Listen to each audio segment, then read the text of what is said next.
Reformasi 1998 telah mendorong TNI keluar dari panggung politik. Politik TNI adalah politik negara. Namun, daya tarik politik telah memancing juga sejumlah perwira TNI untuk terjun ke politik. 5 Oktober, TNI memperingati hari jadinya ke-71.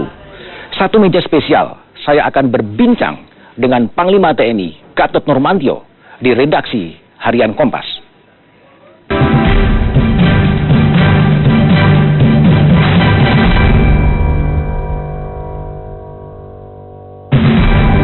Panglima, selamat malam bertemu di satu meja spesial dengan Panglima TNI.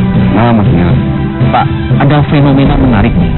Ada 3 perwira TNI yang dididik secara militer, kemudian memilih jalur politik. Yang terakhir adalah Agus Harimurti. Panglima melihatnya seperti apa sih? Jadi satu sisi sama dengan Mas Budiman. Kalau sudah merekrut orang-orang yang terbaik, kemudian disiapkan untuk menjadi jurnalis yang bagus, tiba-tiba keluarkan sayang. Sama. Ya, Agus Harimurti adalah dari Akademi Militer, dari dia lulus sampai dengan sekarang belum ada yang mengalahi prestasinya. Oke. Ya, kemudian mengencam pendidikan bahkan master degree, kemudian sekolah pun selalu nomor 1. Memang dalam beberapa kelompok kerja calon pemimpin yang akan datang kita sudah persiapkan sejak dari Letnan 2 sampai seterusnya, membuat program-program termasuk reformasi TNI juga demikian. Tetapi satu sisi bahwa aturan di TNI setelah 10 tahun maka dia bisa memilih. Setelah 10 tahun boleh memilih? Ya. Boleh memilih, karena ikatan dinas yang pertama adalah 10 tahun, kemudian secara otomatis diperpanjang 10 tahun lagi, 20 tahun lagi. Nah, Agus ada di tengah-tengahnya ini gitu. Sehingga ya dengan berhati-hati, tetapi karena hak politiknya maka kita mengizinkan setelah Mayor Agus membuat surat pengunduran diri. Dan setelah itu tidak mungkin bisa kembali ke dinas kemiliteran? Setelah itu tidak bisa kembali. Sudah keluar ya selamanya keluar gitu. Untuk pilkada 15 Februari 2017 ada 3. Betul. Gubernur Jakarta, Bangka Belitung, Kolonel Dr. Ismi, kemudian Kabupaten Batang. Kabupaten Batang. Iya. Apakah itu menandakan bahwa politik lebih menarik daripada berkarir di dunia militer? Kalau dikatakan demikian, saya pikir kan jumlah personel di TNI ada 400-an. 400 ribuan. Ini kan hanya 3 ya, jadi hanya sekian persen. Mungkin ini hanya pilihan-pilihan saja, tetapi ini juga harus tergelitik sebenarnya. Kenapa kok ambil dari TNI? Kok bukan dari kader-kader politik, kan gitu kan? Ataukah yang bersangkutan mungkin memandang bahwa karir politiknya mungkin tidak bisa berlanjut karena berbagai problem, sehingga ya udahlah saya masuk ke jalur politik aja? Mungkin ini instan. Karena kalau jalur politik perlu tahapan yang sangat panjang. Ada tour of area, tour of duty, dan sebagainya. Ada jangka waktu tertentu yang panjang. Tetapi kalau politik kan cepat. Bayangkan saja seorang mayor, tiba-tiba dia bisa jadi gubernur. Pimpinan dari musyawarah pimpinan daerah, forum pimpinan daerah, ada Pangdam, ada Kapolda. Tentunya ini juga menjadi daya tarik tersendiri gitu. Itu tidak mengganggu soliditas TNI ketika kemudian banyak anggota-anggota TNI kemudian tertarik dalam urusan politik? Saya pikir tidak. Prajurit TNI memahami. Ini pengecualian. Pengecualian. Mayor Agus pengecualian. Apa pengecualiannya? Begini, logika berpikir saya nih ya. Kalau toh gagal sebagai gubernur, ya kan? Sebagai memiliki partai. Meskipun belum jadi pengurus partai ya? Iya, kan tinggal diangkut saja. Mau jadi ketua partai juga bisa juga. Kayak gitu. Kemudian setelah itu 2019, ya kan, tinggal kita lihat saja mendukung presiden yang calon terpilih. Apabila mendukung presiden bisa jadi menteri. Saya pikir suatu hal yang logis untuk jalan cepat. Kalau seperti Yoyo? Yoyo ini pengecualian, ya kan? Pengecualian. Mungkin dia merasa tidak lama lagi pensiun. Oke. Ya. Tapi Agus masih 38 tahun ya? Masih panjang. Untuk mencapai top itu panjang. Kolonel Ismi? Kolonel Ismi dia seorang dokter. Dia pensiun, tidak berhasil dia masih bisa berkarya dokter. Oh. Tapi kalau yang lainnya nggak punya apa-apa, Nggak punya jadi apa-apa. apa aja. Oke, oke. Lalu Panglima, ketika ada sejumlah pamen masuk ke politik, bagaimana Panglima punya garis politik menjaga netralitas TNI sendiri dalam pilkada? Jadi Panglima dari prajurit TNI itu adalah undang-undang. Undang-undang itu yang selalu dipegang. Karena bagi yang melanggar undang-undang pasti ada sanksi di undang-undang. Nah, TNI harus netral. Undang-undang mengatakan demikian. Kemudian TNI harus berpihak kepada kepada keamanan. Untuk bisa aman harus netral, tidak berpihak kepada manapun juga. Sehingga kalau ada yang bertikai bisa di tengah-tengah. Nah, dengan demikian maka pada kesempatan ini saya mohon bantuan juga kepada seluruh masyarakat untuk bisa mengontrol kinerja TNI dalam pilkada ini, karena ada TNI yang ikut.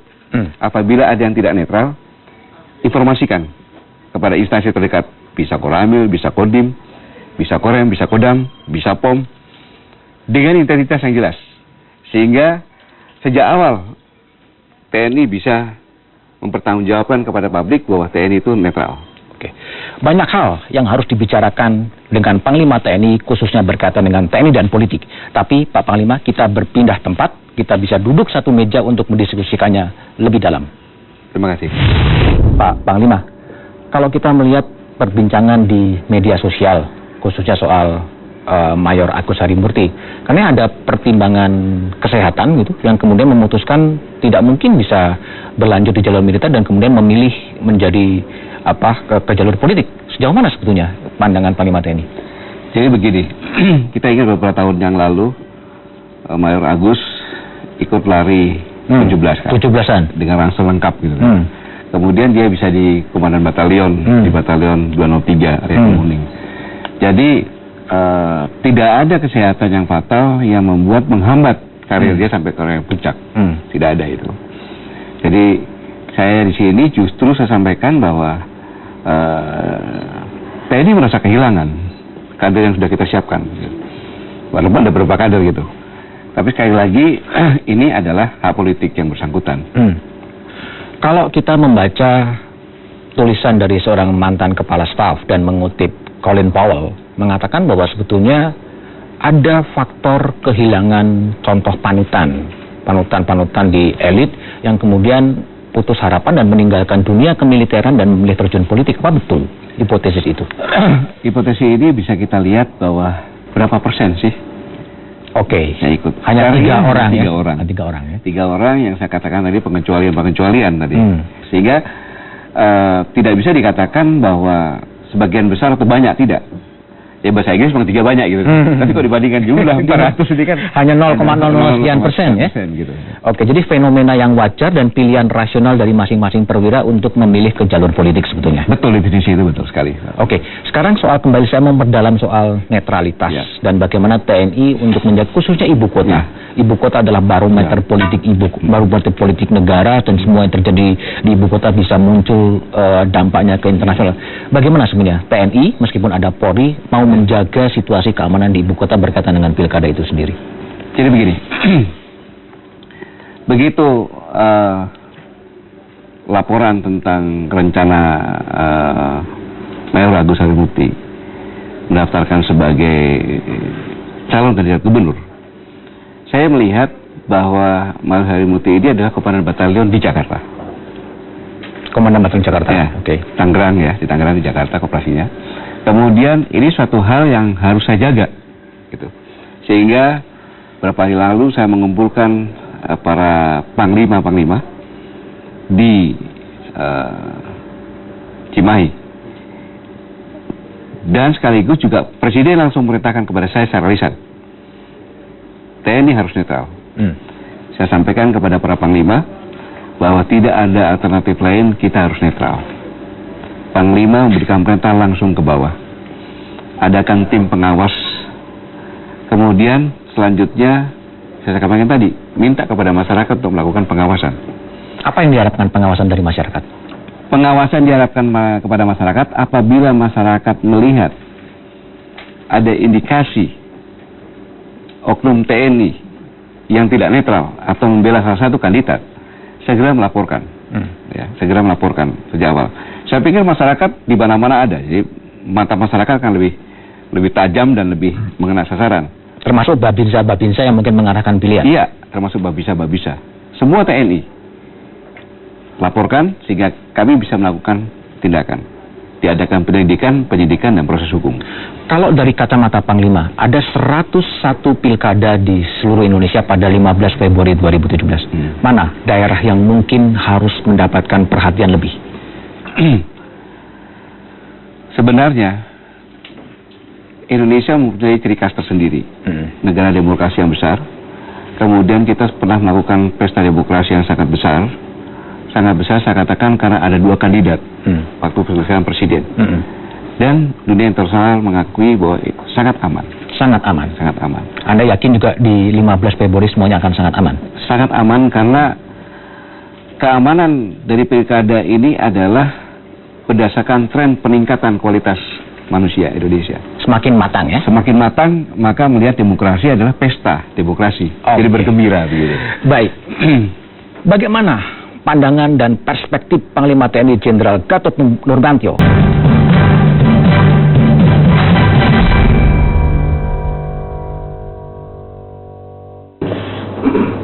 Namun saya mengatakan bahwa saya siap untuk melakukan pengabdian yang lain, yaitu di dunia politik dan pemerintahan.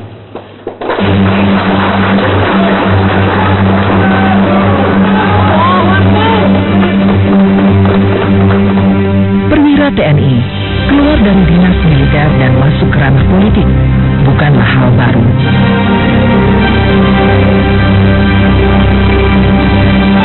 Namun, mundurnya Agus Harimurti Yudhoyono dari TNI untuk maju sebagai calon gubernur DKI Jakarta menyentak banyak kalangan. Agus merupakan salah satu perwira yang digadang-gadang menjadi pemimpin TNI di masa depan. Saya mempunyai program sejak saya kasar, reformasi TNI, kemudian doktrin pertempuran, itu saya mengumpulkan antara angkatan 2004 sampai 1990. Mereka yang bekerja, diambil orang-orang yang terbaik, yang disiapkan untuk menjadi pemimpin yang akan datang. Mayor Agus masuk di situ. Jadi salah satu kader yang dipersiapkan sebenarnya. Ya saya enggak, tapi itu karena pilihan pribadi, hak pribadi, maka saya harus melepaskan itu. Sebagai penjaga kedaulatan bangsa, tugas TNI tidaklah ringan. Ancaman terhadap keutuhan dan keselamatan bangsa tak kunjung henti. Mulai dari terorisme, ancaman kedaulatan di berbagai titik perbatasan, hingga jenis perang modern tanpa pasukan alias proxy war. Dalam kondisi tersebut, TNI dituntut untuk selalu dapat menunjukkan soliditas dan profesionalitasnya, termasuk menjaga netralitasnya dalam urusan politik. Meski nyatanya, tidak sedikit pihak yang tetap berusaha menggoda agar kader terbaik TNI bisa ikut turun berkontestasi meramaikan gelanggang politik.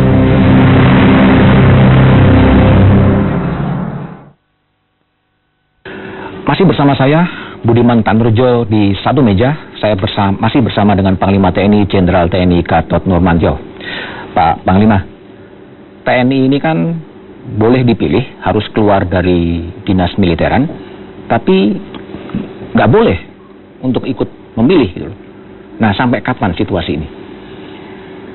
Secara fisiologis, kalau saya bicara, seolah-olah TNI ini kan warga negara asing. Warga negara asing dibedakan dengan yang lain. Ya. Sama kan TNI Polri juga. Polri juga sama juga gitu kan. Satu hal, kalau ikut pilkada harus keluar, kemudian begitu ada pilkada nggak boleh nyoblos. Tidak boleh nyoblos. Tapi ini memang kan proses demokrasi, proses tahapan demokrasi. Kemudian TNI memiliki organisasi, memiliki senjata, nanti dikhawatirkan apabila belum benar-benar matang mengikuti demokrasi, akhirnya bisa mengerahkan semuanya kekuatan ini kan. Mungkin ini perlu proses. Karena demokrasi kita juga kan baru-baru saja ini berjalan, perlu proses. Mungkin suatu saat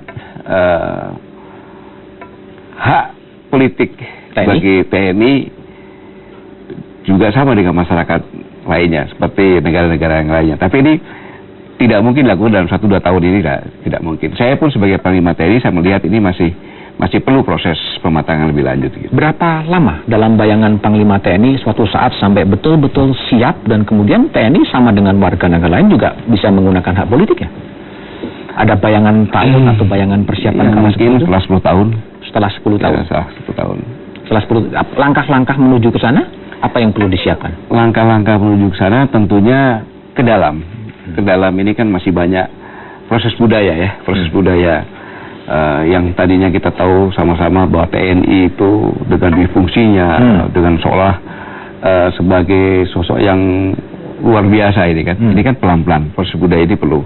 Sehingga semua prajurit merasakan bahwa kita benar-benar di alam demokrasi yang seperti ini. Bukan dikatakan kami belum siap, bukan. Tetapi perlu proses waktu untuk meyakinkan. Jangan sampai nanti publik kecewa. Gitu. Begitu diberi kesempatan, ego-ego masing-masing yang mengikuti proses politik ini bisa juga memanfaatkan TNI dan sebagainya. Ini kan perlu proses gitu. Oke, Pak Panglima, tadi menyebut demokrasi dan saya membaca wawancara Panglima TNI di sebuah majalah yang menyebutkan demokrasi Indonesia itu tidak Pancasilais. Bisa dielaborasi lebih jauh apa sebenarnya demokrasi yang tidak Pancasilais itu? Jadi begini, bangsa Indonesia ini adalah kumpulan dari manusia-manusia yang mempunyai gen patriot, dan suka perang. Suka perang. Ya, itu generalisasi begitu. Semua. Mas Budiman juga sama. Ya. Ya, pastikan. Ya. Karena setiap daerah punya ciri khas senjata dan punya tarian perang. Oke. Sejarah mengatakan tidak ada satupun kerajaan di Indonesia ini yang hancur karena orang asing. Oke. Begitu perang semuanya siap perang. Sekarang pun apabila ada satu hal yang membuat rakyat Indonesia ini jati dirinya tersentuh, pasti kita harus siap perang. Semuanya siap dan tidak takut mati. Oke. Nah, dari ini maka diambillah suatu hal dari pendiri bangsa ini untuk membuat agar bagaimana mengatur orang-orang yang suka perang ini menjadi satu. Jadi kalau siapapun yang merasa orang Indonesia, dia harus percaya sama Tuhan. Sekali yang pertama. Oke. Orang-orang yang suka perang ini kalau diperlakukan tidak adil, dia bisa berontak. Siapapun manusia Indonesia harus memperlakukan sesama manusia secara adil dan beradab. Ini sila kedua ya? Ya, karena budaya-budaya ini diangkat semuanya, beradab. Yang ketiga, siapapun orang Indonesia, makhluk Indonesia, dia mengakui persatuan, tidak melihat suku, agama, warna kulit, satu dalam bangsa Indonesia. Dan untuk mengorganisir ini semuanya, apabila memecahkan permasalahan dalam bentuk kelompok, kita mengangkat orang yang punya hikmah, mewakili semuanya, bijak, untuk musyawarah mufakat, beradu argumen, ya kan, memecahkan suatu hal yang menapa sama-sama untuk diputuskan bersama, bukan dengan cara voting. Bukan dengan cara voting. Ya, oke. Maka itu yang saya katakan bahwa kita demokrasi yang keempat itu adalah cara berdemokrasi. Bangsa Indonesia adalah kerakyatan yang dipimpin oleh hikmah kebijaksanaan dalam pemusyawaratan perwakilan. Jadi musyawarah mufakat, bukan dengan cara voting. Ini yang dimaksud sebenarnya tidak Pancasilais ketika pemilihan secara langsung? Iya. Jadi bukan cara itu. Yang saya katakan tadi, kita harus musyawarah mufakat. Gitu loh. Nah, hari ini apabila sila pertama, kedua, ketiga, dan keempat tidak dilakukan dengan konsisten dan konsekuen, maka keadilan sosial bagi rakyat tidak akan tercapai. Yakinlah itu. Kita beralih ke tema lain, Pak Panglima. Sering terjadi konflik antara TNI dan polisi. Apa sih akar masalahnya? Jadi polisi dengan TNI itu dipilih dari orang-orang yang suka berkelahi. Ya, emang suka perang ya? Suka berkelahi, udah dari orang-orang Indonesia yang suka perang, dipilih yang paling suka perang, berjiwa petualang kan gitu. Berjiwa petualang. Kemudian pendidikan itulah yang membuat disiplin dan sebagainya untuk bisa diatur seperti ini. Nah, tadinya polisi dengan TNI kan satu. Oke. Kan gitu. Jadi proses pemisahan ini ada gesekan-gesekan yang tadinya sama dan sebagainya. Tapi ini adalah proses. Kalau kita lihat dulu banyak, sekarang kan sudah sangat sekali berkurang gitu kan. ini seiring dengan bagaimana kita proses mereformasi di masing-masing. Jadi keberhasilan TNI, keberhasilan polisi untuk mereformasi, kemudian bagaimana mengendalikan dan kepemimpinan pun berpengaruh. Gitu.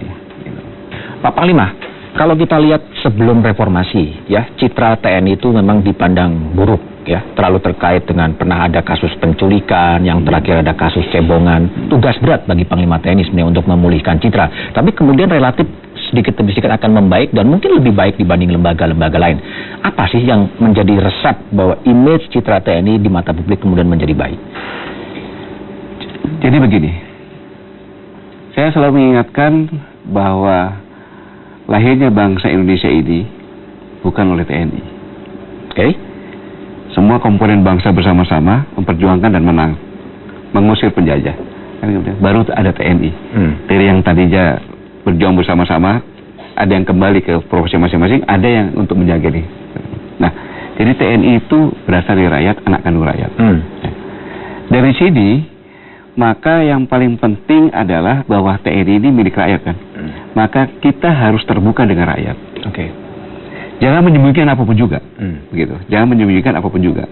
Kemudian kalau ada kesalahan apapun juga, jangan ragu-ragu. Saya punya prinsip begini, 400 lebih orang dengan berkeringat mengorbankan apapun juga untuk menjaga nama baik TNI. Kemudian ada 1-2 orang yang akan merusak citra ini, kita habisin saja. Ibaratnya itu kanker, kita putusin saja. Putus seperti itu prinsip dari Panglima TNI. Pak Panglima, ini masa lalu ini mau diselesaikan dalam seperti apa sebetulnya? Pelanggaran HAM. Ya. Indonesia tidak meratifikasi ICC Court. Kan itu. Tetapi dalam pasal-pasal Statuta Roma 98, negara yang tidak meratifikasi tidak apa-apa, boleh, asalkan yang mau dan mampu, dan very enable. Kan? Mau dan mampunya bagaimana? Siapapun yang mengatakan bahwa TNI melakukan pelanggaran, kalau TNI sudah melakukan penyelidikan dan penyidikan, selesai sudah. Itu bukan pelanggaran. Karena saya institusi yang punya senjata. Kalau pembiaran itu baru dikatakan gitu. Nah, jadi saya katakan bahwa apapun pelanggaran HAM, TNI sudah melakukan penyelidikan dan penyidikan. Dan pelanggaran HAM seperti di Timur Timur itu kan, sudah mempraktekkan pengadilan dengan menggunakan 3 hakim, yang dari Indonesia, dari Timur Leste, sama dari negara lain. Dan sudah ada putusan, ya sudah final seperti itu. Tapi selalu ada perbedaan pandangan antara temuan TNI dengan temuan Komnas HAM soal berbagai rekomendasi soal pelanggaran HAM. Nah, bagaimana mempertemukan agar bangsa ini selalu tidak selalu terbawa pada urusan masa lalu dan bisa move on ke depan? Jadi berapa kali Menko Polhukam, di Menko Polhukam kita bertemu dengan Komnas HAM, dengan TNI, dan kita bertukar. Jadi silakan Komnas HAM mengadakan pendidikan, karena memang Komnas HAM ini adalah bagian dari konsekuensi TNI tidak meratifikasi kan gitu. Jadi kita selalu bekerjasama dengan Komnas HAM gitu. Oke. Berbicara dengan Panglima TNI, ada satu kata yang selalu menarik, proxy war. Apa itu proxy war? Saya masih bersama dengan Panglima TNI Jenderal TNI Gatot Nurmantio di satu meja. Pak Panglima, sejak jadi Pangkostrat ya, Pak Gatot ini sering mengungkapkan diksi soal proxy war. Apa sih proxy war itu? Proxy war ini saya buat judul supaya menarik saja. Jadi orang media ya, bikin yang menarik ya. Tapi sebenarnya gampangnya proxy war itu adalah perang dari berbagai kehidupan berbangsa dan bernegara, termasuk berumah tangga juga. Oke. Perang ini dilakukan oleh orang negara tersebut juga, orang Indonesia juga. Tapi pasti dikendalikan tanpa sadar maupun sadar dari luar. Jadi, perang ini berawal dari hasil penelitian saya. Oh, penelitian pribadi? Ya, penelitian pribadi, bahwa 70% perang di dunia itu latar belakang karena perebutan energi. Yang lokasinya di Arab Spring. Ya. Nah, perang ini akan berakhir berlatar belakang energi malah bila energi itu akan habis. Oke. Dan beralih energi ini dari pertemuan-temuan yang ada yang umum sekarang, yang umum yang banyak, yang massal, dari tumbuh-tumbuhan digantinya. Oke. Karena energi kan tidak terbarui, tapi tergantikan. Nah, berbicara tentang tumbuh-tumbuhan, maka adanya di ekuator. Oke. Karena ekuator bercocok tanam sepanjang tahun. Satu sisi penduduk dunia begitu loncatnya begitu cepat, bahkan tidak terkendali. Daya tampung bumi itu sekarang hanya sekitar 3 sampai 4 miliar saja untuk normal. Tapi sekarang tahun depan sudah 8 miliar. Tahun depan 8 miliar, 2 kali. Dampaknya sekarang setiap hari 41 anak meninggal dunia. Nah, pada tahun nanti kurang lebih 27 tahun lagi. 27 tahun ke depan? Ya, tahun 43 itu. Energi sangat tipis. Jumlah penduduk ada 12,3 miliar. Yang 9,8 miliar itu tinggal di luar non-ekuator. Yang pasti akan krisis energi, krisis pangan, krisis air, yang saya sebutkan sebagai ekonomi. Kan gitu. Yang tinggal di ekuator hanya 2,5 miliar. 3 bagian, ASEAN, Afrika Tengah, Amerika Latin. ASEAN yang terbelah adalah Indonesia. Nah, pasti yang 9,8 miliar itu akan mencari makan ke Indonesia. Artinya akan ada invasi ke ekuator. Invasi ke ekuator dalam bentuk lain, bukan pasukan. Oke. Ya, dalam bentuk lain, dalam bentuk ekonomi dan sebagainya. Dan ini perlu dikondisikan dari sekarang oleh negara-negara tersebut untuk bisa masuk, karena sudah tidak ada lagi serangan musuh besar-besaran seperti itu. Tapi didahului dengan seperti ini. Kita contoh gampang saja. Perebutan energi didahului dengan fraksi-fraksi yang ada di negara. Mereka ribut, kemudian masuklah negara lain masuk ke dalam. Irak, Libya, Afghanistan, Syria, Nigeria. Bentuk seperti inilah nanti yang bisa terjadi di negara kita. Ini yang dimaksud sebagai invisible hand yang kemudian memporak-pondakan di dalam. Invisible hand bekerja itu semuanya. Tapi siapa invisible hand itu? Yang 9,8 tadi dari negara-negara itu. Dan semua kepentingan dalam rangka untuk memperebutkan energi kemudian menginvasi, melemahkan negara-negara di ekuator. Ya. Energi dan pangan adanya di ekuator. Karena energi dibuat dari tumbuh-tumbuhan, maka dari tumbuh-tumbuhan. Bung Karno pernah mengingatkan, suatu saat nanti negara-negara akan iri terhadap kekayaan Indonesia. Dan Presiden terkini, Pak Jokowi pada saat disumpah di Senayan, mengatakan, kaya akan sumber daya alam bisa menjadi petaka bagi kita. Bukan suatu kebetulan. Presiden pertama sampai terkini bicara seperti itu. Pasti warning. Ya ini warningnya. Untuk itulah TNI juga mengantisipasi untuk turun ke wilayah-wilayah pertanian menjadi puluh pertanian dalam konteks proxy war ke depan. Bagiannya. Karena saya sangat khawatir apabila suatu saat petani-petani ini berubah menjadi mencari pekerjaan di kota. Kemudian tiba-tiba menjadi industri padat karya di Indonesia ini. Terbesar mungkin. Kemudian pangan kita disuapin negara lain, mengimpor dari negara lain, tiba-tiba diembargo Indonesia, apa yang terjadi bagi Indonesia? Kesadaran akan ancaman proxy war, apakah itu sudah mendarah daging di semua elit bangsa, atau hanya pada TNI sebenarnya menyadari itu? Satu hal yang sampai sekarang lembaga apapun juga belum pernah menyampaikan ancaman nyata bangsa Indonesia ke depan itu apa, secara resmi. Tapi Panglima mengatakan yang paling nyata perang masa depan adalah perang perebutan energi. Itu hasil penelitian saya dan di backup oleh referensi-referensi yang ada. Kenapa Pak Gatot harus meneliti seperti itu? Karena saya khawatir. Karena saya khawatir. Berawal pada saat pemerintahan yang lama, Pak JK, Wakil Presiden, akan panen raya di Kepanjen. Saya membaca di majalah Times bahwa harga padi dunia dari tahun 2000 sampai 2002 naik 100%. Suatu hal yang tidak logis. Gitu. Pasti ada apa? Saya cari lagi, ternyata saya menemukan teori Thomas Malthus 1798. Penduduk jumlahnya seperti dari ukur, ketersediaan pangan seperti dari hitung. Ini sangat berbahaya. Gitu. Bangsa ini sudah cukup mengantisipasi ancaman nyata dari proxy war, ancaman nyata dari perebutan energi dan perebutan pangan?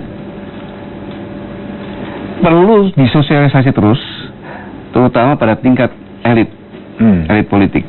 Sekarang sudah ada pemahaman yang sama soal perebutan energi itu? Saya pikir sudah. sudah mulai ada dengan kebijakan-kebijakan ada, mudah-mudahan semakin paham.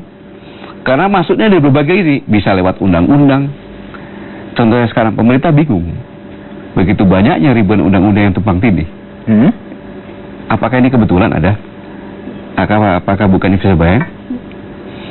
Sehingga presiden harus memangkas undang-undang seperti ini, kebijakan tidak bisa jalan karena ada undang-undangnya juga dan sebagainya, aturan-aturan lain. Invisible hand, bisa nggak diidentifikasi lebih konkret? Siapa sebetulnya yang paling berkepentingan untuk melemahkan semua infrastruktur dari bangsa ini? Ya saya katakan tadi, kalau Mas Budiman nih jadi presiden di luar ekuator, mempunyai penduduk yang banyak sekali, kemudian tahu suatu saat akan krisis, apa yang dilakukan? Contohnya sekarang, Venezuela berapa yang menjadi negara gagal mengungsi, kemudian dari Syria 5 juta, dan diperkirakan tahun 2020 60 juta orang akan mengungsi karena mencari makanan. Dan ini juga mengatakan bahwa peak oil theory, bahwa minyak akan selalu menurun, dan mulai saat ini bisnis akan berubah. Ada Gojek sekarang, ada segala macam, kemudian menyebabkan depresi ekonomi, krisis ekonomi, kejahatan yang baru, dan yang paling penting akan terjadi persaingan antar bangsa yang sangat ketat dalam konteks perang melawan energi. Dalam konteks ekonomi. Tapi ada juga ancaman nyata selain ekonomi adalah soal terorisme. Nah, bagaimana sebenarnya TNI melihat ancaman teroris? Bagaimana TNI melihat anak-anak muda dengan gampang bergabung dengan kelompok-kelompok radikal? Apakah itu ISIS atau lain sebagainya? Itu adalah bagian dari proxy war tadi. Bagian dari proxy war. Ya. Kita melihat alasan teroris Libya hancur, ya kan? Irak juga, kan gitu. Nah, teroris ini kita jangan puas, tenang bahwa sekarang ini teroris seolah tinggal sedikit saja. Jangan. Indonesia adalah tempat yang paling aman bagi teroris. Tempat yang paling aman bagi teroris? Tempat paling aman bagi teroris. Gimana penjelasannya itu? Karena undang-undangnya. Oh, undang-undang terorisme. Ya. Kenapa undang-undangnya? Ya, menganggap teroris adalah pidana. Lalu apa kalau nggak pidana? Nah, kalau pidana kan berarti berbuat dulu baru ketahuan baru ini. Oh, tidak ada efek preventifnya. Iya. Jadi Pak Budiman bisa merancang bom, merancang buat bom yang sangat berbahaya, gas beracun. Setiap saat kontak dengan Bahru Naim di Syria, ya kan? Dan mengatakan saya pengalaman Bahru Naim. Bisakah Bapak ditangkap? Bisa? Tidak bisa. Harus terjadi dulu. Diikutin dulu, bawa bomnya, meledakan baru. Berapa orang seperti Pak Budiman ini yang ini harus diikuti semuanya. Harusnya teroris itu definisinya kejahatan terhadap negara. Karena bisa meruntuhkan negara. Sudah ada contohnya. Indonesia belum menganut definisi itu. Itu bukan karena memang TNI berkepentingan untuk terlibat dalam terorisme. Dalam konteks ini saya declare. Ya. Kalau definisi teroris itu adalah kejahatan terhadap negara, dalam undang-undang TNI tidak perlu menyebutkan ada satu kata TNI pun, nggak ada masalah. Tetapi bangsa ini bersama-sama menghadapi teroris itu. Jangan sampai terjadi. TNI tidak perlu ikut ikutan, nggak ada masalah. Gitu, nggak ada masalah. Mungkin ada yang nggak enak kalau TNI ikut, nggak usah dimasukkan, nggak ada masalah. Karena ini sangat bahaya yang sangat ini. Bagaimana Jenderal Gatot Nurmantio akan membawa TNI ke depan menjelang HUT TNI?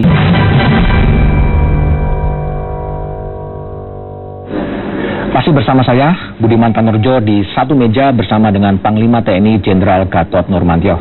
Pak Gatot, 5 Oktober, HUT TNI ke-71.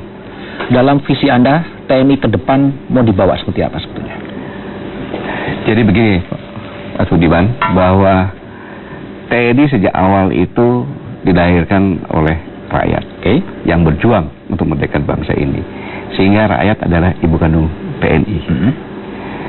Dan TNI menyadari benar bahwa dalam perspektif sejarah, dalam menyelesaikan permasalahan-permasalahan, mempertahankan kemerdekaan harus bersama-sama dengan rakyat.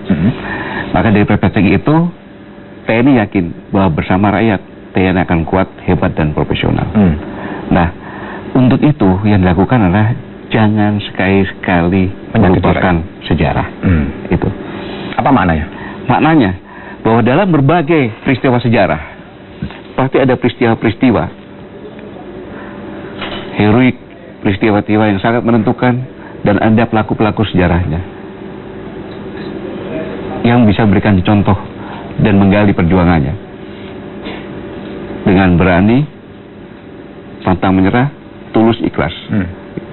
Dalam proses sejarah yang dilakukan oleh pendahulu-pendahulu kita. Kita hargai itu, kita ambil nilai-nilai yang terkandung dalam sejarah itu.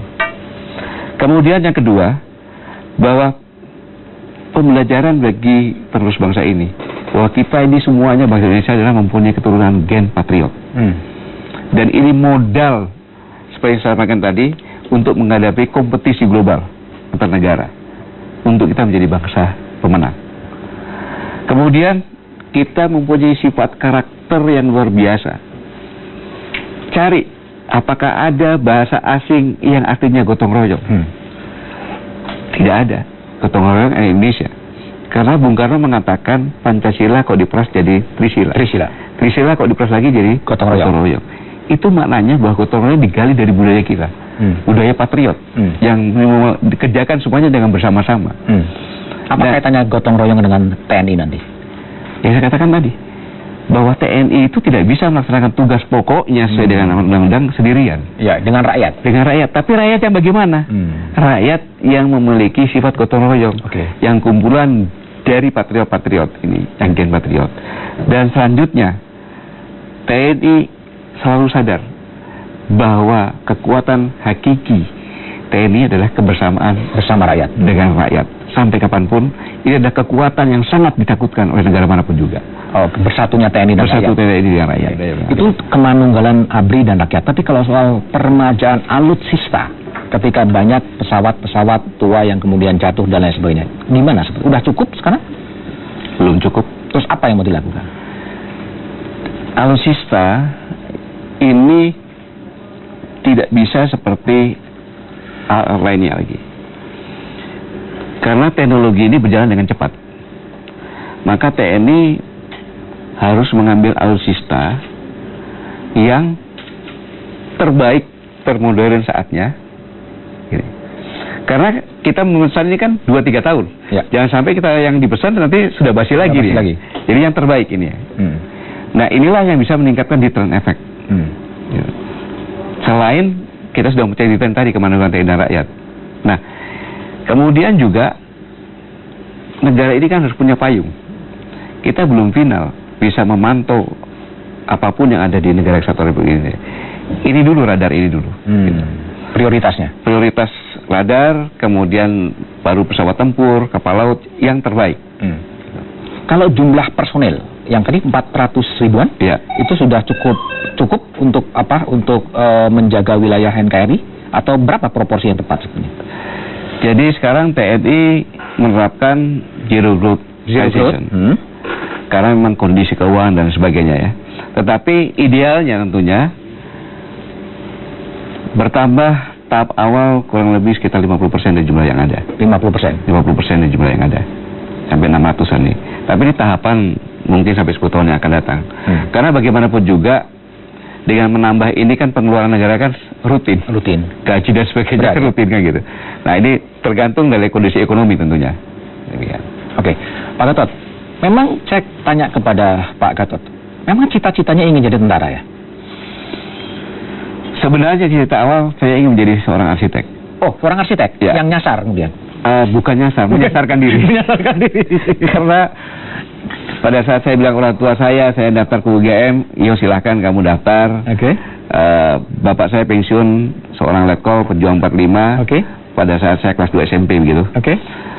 Tapi ada kata-kata dari ibu saya, almarhum ibu saya, bahwa kalau kamu masuk arsitek, adikmu nomor 2, nomor 3 ini, karena saya anak nomor 1, dia tidak bisa melanjutkan sekolah, semua biaya untuk kamu. Ibu titip 2 adikmu ini ya, gitu. Saya berjalan ke UGM. Sampai di UGM, saya pikir kok egois. Akhirnya saya melanjutkan jalan ke Semarang untuk mendaftar sebagai akabri di sana. Nah, itulah yang cita-cita saya yang sebenarnya begitu. Mau jadi arsitek tapi menjadi arsitek tentara gitu. Arsitek tentara. Jadi panglima tentara. Ya. Oke. Sekarang apa sudah pada pucuk pimpinan tertinggi sebagai panglima gitu loh, dan pada satu saat pasti akan pensiun. Setelah pensiun, Pak Gatot ini mau ngapain? Jadi begini, saya tegaskan, bukan setelah pensiun saja. Oh, belum pensiun. Sekarang. Tapi begitu saya dilantik oleh Presiden sebagai Panglima TNI, maka impian sebagai seorang jadi Panglima TNI dan pangkat jenderal itu sudah purna bagi saya. Purna? Ya, sudah sempurna kan gitu. Jadi kapanpun saya diberhentikan, tergantung Presiden. Kan gitu. Tidak sampai pensiun pun tidak ada masalah. Gitu. Nah, setelah pensiun, tentunya saya mengalami timur-timur dan lain sebagainya, saya ingin sedikit menikmati hidup lah. Menikmati hidup dengan? Dengan apa yang jadi obsesi saya. Obsesinya jadi apa? Saya ingin jalan-jalan semua tempat-tempat yang indah di Indonesia dan di luar negeri. Bukan sekarang juga sudah dijalani? Sekarang dijalaninya beda. Saya datang ke satu tempat yang saya pikirkan ini bisa untuk pelabuhan, itu tempat latihan apa gitu. Kalau seorang Mayor Agus Harimurti, seorang kolonel tertarik menjadi gubernur, apakah seorang Panglima TNI juga tidak punya obsesi politik yang lebih tinggi dari itu? Cita-cita saya adalah menjadi Panglima TNI. Setelah jadi Panglima TNI? Dan sudah terkabulkan itu. Oke. Kan gitu. Cita-citanya nanti begini Pak Budiman. Kalau saya bisa pakai backpacker. Saya jalan-jalan mungkin lagi di Wakatobi gitu kan. Pak Budiman jadi presiden kan gitu kan. Terus telepon sama saya, Pak Gatot, ini Pak Richard ini kumpas kritik saya terus, saya pusing gitu. Bentar saya telepon, Pak Richard, kamu kan sekarang owner, itu kan Pak Budiman teman sendiri, tolong dong jangan begitu. Nah, jadi penasihat presiden lah gitu. Penasihat presiden. Kalau dibilang pengendali kan terlalu kasar. tidak tertarik nyala mencoba diri untuk menjadi presiden atau wakil presiden. Jadi orang kan punya pilihan. Saya takut nanti suatu saat ditanya sama Tuhan, Tot, kamu kan udah mau mati sekarang. Kalau mau mati lagi kamu mau apa? Menikmati itu tulis Tot, lewat saja. Jadi saya saat ini sebagai seorang Panglima TNI bercita-cita melaksanakan tugas sampai purna. Saya pensiun, dan habis pensiun berilah kesempatan saya menikmati hidup. Oke, terima kasih Pak Gatot. Terima kasih. Kewibawaan sebuah negara antara lain ditentukan dari postur militernya. Kekuatan militer tangguh dan profesional semakin diperlukan di tengah dunia yang tidak penentu, yang dirusak ancaman terorisme, ancaman ekstremisme, dan kejahatan cyber. Namun, berbeda dengan tentara daerah lain, TNI harus tetap mengabdi kepada kepentingan rakyat. Demikian satu meja spesial malam ini, bersama saya, Panglima TNI Jenderal Gatot Nurmantio. Selamat malam dan terima kasih. Dirgahi TNI.